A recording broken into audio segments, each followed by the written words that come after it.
Le 17 mai 2026, le président ougandais Yoweri Museveni a promulgué la loi sur la protection de la souveraineté qui prévoit jusqu'à 10 ans de prison pour toute personne accusée de défendre des intérêts étrangers contre ceux du pays. Présenté le 13 avril, le texte avait suscité des vives inquiétudes de la part de la Banque mondiale et de la Banque centrale ougandaise qui redoutaient un impact économique majeur. La première conséquence est la réduction du recours au personnel civil.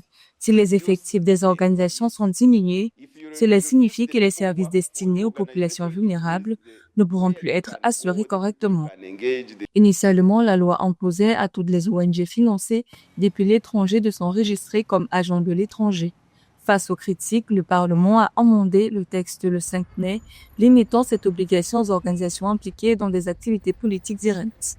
D'après des sources gouvernementales, les autorités ougandaises ont mis en place la loi sur la protection de la souveraineté pour éviter que des puissances ou organisations occidentales n'imposent des réformes juridiques ou des valeurs contraires aux orientations du gouvernement ougandais et pour contrôler l'origine de l'argent entrant dans le pays afin d'assurer qu'aucune aide humanitaire ne soit détournée vers des activités de déstabilisation politique.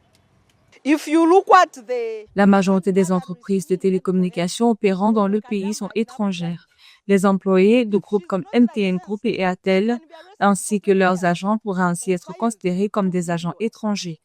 Il en serait de même pour les agents bancaires soumis à un renouvellement d'autorisation tous les 2 ans.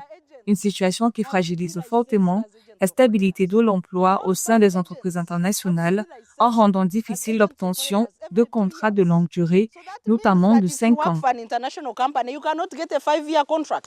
Le projet de loi criminalise la promotion des intérêts d'un étranger contre les intérêts de l'Ouganda et interdit à toute personne agissant pour le compte d'intérêts étrangers d'élaborer ou de mettre en œuvre une politique sans l'approbation préalable du gouvernement.